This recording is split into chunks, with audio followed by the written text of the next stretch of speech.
নমস্কার বন্ধুরা, সনাতন মোটিভেশন চ্যানেলে আপনাদের সবাইকে স্বাগত। বন্ধুরা, আজ 9ই আগস্ট 23শে শ্রাবণ রবিবার।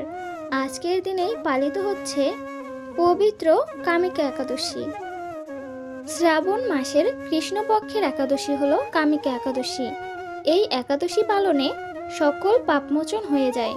তাছাড়া এই একাদশীর মাহাত্ম্য শ্রবণ করলে বাজপেয় যজ্ঞের ফল প্রাপ্ত হয়। গঙ্গা, গোদাবরী, কাশী, নৈমিষারণ্য, পুষ্কর ইত্যাদি তীর্থ দর্শনের সমস্ত ফল কামিকা একাদশীর মাধ্যমে কোটি গুণ লাভ করা যায়। সাগর ও অরণ্য সমৃদ্ধ সমগ্র পৃথিবীদানের ফল লাভ হয়। দুগ্ধবতী গাভীদানের ফল এই ব্রত পালনে সহজেই লাভ হয়।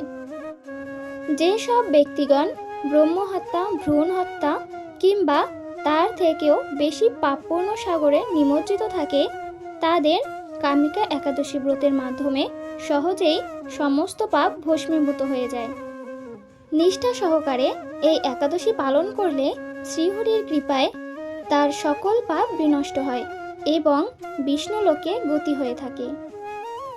আজকের দিনে অনেকেই হয়তো এই কামিকা একাদশী ব্রত পালন করছেন এবং যারা কোনো কারণবশত এই কামিকা একাদশী ব্রত পালন করতে পারছেন না, তারাও ভগবানের সম্মুখে একটি প্রদীপ প্রজ্বলন করে ব্রত কথাটি অবশ্যই শ্রবণ করে নেবেন।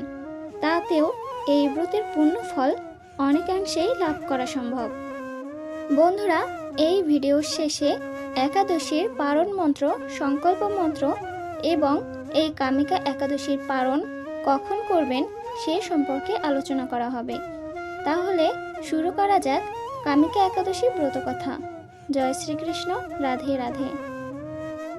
শ্রাবণ মাসের কৃষ্ণপক্ষিয়া কামিকা একাদশী ব্রত মাহাত্ম্য ব্রহ্ম বৈবর্ত পুরাণে যুধিষ্ঠির শ্রীকৃষ্ণ সংবাদে বর্ণিত আছে। এই ব্রত সম্পর্কে জানবার উদ্দেশ্যে যুধিষ্ঠির মহারাজ ভগবান শ্রীকৃষ্ণকে জিজ্ঞাসা করলেন, হে জনার্দন, হে বাসুদেব, শ্রাবণ মাসের কৃষ্ণপক্ষীয় তিথিতে যে একাদশী পালন করা হয় সেই একাদশীর নাম কি এবং এ একাদশীর মাহাত্ম্যই বা কি? কৃপা করে আমাকে সবিস্তারে বর্ণনা করুন। তা শুনতে আমি অত্যন্ত কৌতূহলী। মহারাজ যুধিষ্ঠিরের জানার ইচ্ছার ব্যাকুলতা দেখে ভগবান শ্রীকৃষ্ণ আন্তরিকভাবে অতি প্রসন্ন হলেন এবং প্রত্যুত্তরে জানালেন, হে রাজন, এর পূর্বে দেবর্ষি নারদ এই বিষয়ে প্রজাপতি ব্রহ্মার কাছ থেকে সবিস্তারে জ্ঞাত হয়েছেন। প্রজাপতি ব্রহ্মা যেমন করে বলেছিলেন তেমন করেই আমি পুনরায় বলছি, আপনি মনোযোগ সহকারে শ্রবণ করুন। একদা ভক্তশ্রেষ্ঠ দেবর্ষি নারদ ব্রহ্মাজির কাছে জানতে চেয়েছিলেন, হে ঈশ্বর, শ্রাবণ মাসের কৃষ্ণপক্ষ তিথিতে যে একাদশী পালন করা হয় এই একাদশীর নাম কি? এই একাদশী পালনের মাহাত্ম্যই বা কি? এই একাদশীর আরাধ্য দেবতা কে? এই একাদশী পালনে কি ফল লাভ হয়? কৃপা করে এই সকল বিষয় সবিস্তারে বর্ণনা করে জ্ঞাত করুন, আমি ধন্য হই। শ্রী নারদের কথা শুনে ব্রহ্মা অত্যন্ত তৃপ্ত হলেন এবং উত্তরে বললেন, হে বৎস, তুমি যে প্রশ্ন করেছ তার দ্বারা মনুষ্য জাতি অনেক উপকৃত হবে। শুধু তাই নয়, তারা নিম্নজনী প্রাপ্তি থেকে উদ্ধার হবে ও পাপ থেকে মুক্ত হবে। আর সেই উদ্দেশ্যে আমি সবিস্তারে তোমায় বর্ণনা করছি। তুমি মন স্থির করে তা শ্রবণ করো। শ্রাবণ মাসের কৃষ্ণপক্ষীয় একাদশী কামিকা নামে জগতে প্রসিদ্ধ। ভগবান শ্রী বিষ্ণু এই একাদশীর আরাধ্য দেবতা। এই একাদশী পালনে সকল পাপমোচন হয়ে যায়। তাছাড়া এই একাদশীর মাহাত্ম্য শ্রবণ করলে বাজপেয় যজ্ঞের ফল প্রাপ্ত হয়। গঙ্গা, গোদাবরী, কাশী, নৈমিষারণ্য, পুষ্কর ইত্যাদি তীর্থ দর্শনের সমস্ত ফল কামিকা একাদশীর মাধ্যমে কোটি গুণ লাভ করা যায়। সাগর ও অরণ্য সমৃদ্ধ সমগ্র পৃথিবীদানের ফল লাভ হয়।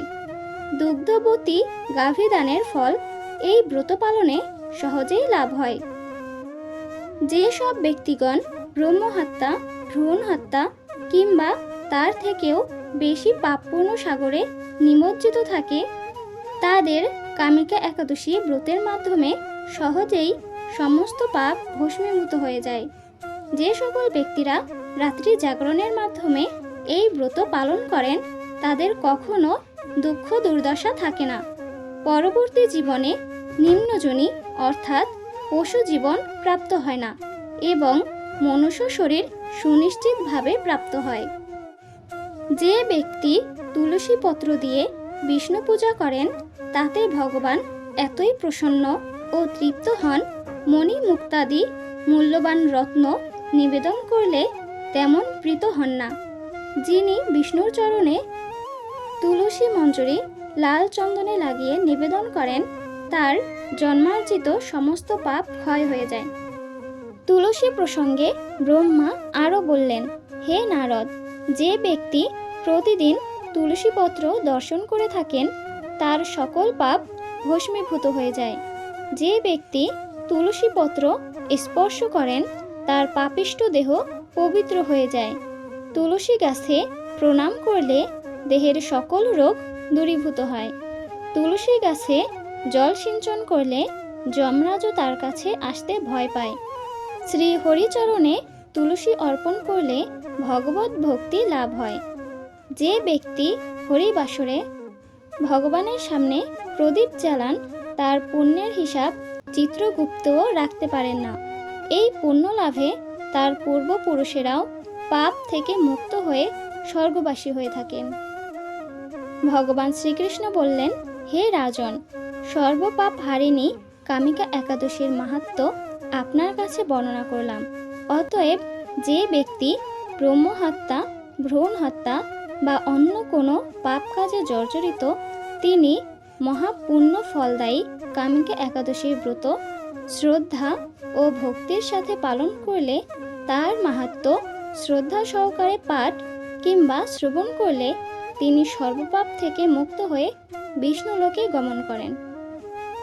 বন্ধুরা, কামিকা একাদশী ব্রত পালনের পারণ সময়সূচি হলো বাংলাদেশে 10ই আগস্ট 5টা 32 থেকে 8টা 8 মিনিটের মধ্যে এবং ভারতে 5টা 12 থেকে 7টা 48 মিনিটের মধ্যে।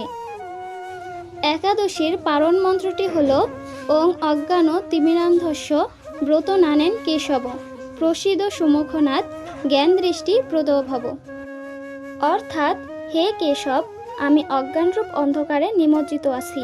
হে নাথ, এই ব্রত দ্বারা আমার প্রতি প্রসন্ন হয়ে আমাকে জ্ঞানচক্ষু প্রদান করুন।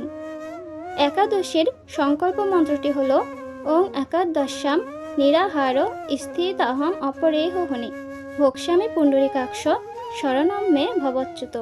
অর্থাৎ, হে পুণ্ডরীকাক্ষ, হে অচ্যুত, একাদশীর দিন উপবাস থেকে এই ব্রত পালনের উদ্দেশ্যে আমি আপনার শরণাপন্ন হচ্ছি। আশা করছি দর্শক বন্ধুরা ভিডিওটি দেখে আপনাদের ভালো লেগেছে। ভিডিওটি ভালো লাগলে অবশ্যই একটি লাইক করবেন এবং আপনি যদি এই চ্যানেলের নতুন দর্শক হয়ে থাকেন তাহলে এখনই চ্যানেলটিকে সাবস্ক্রাইব করুন। ধন্যবাদ। হরে কৃষ্ণা।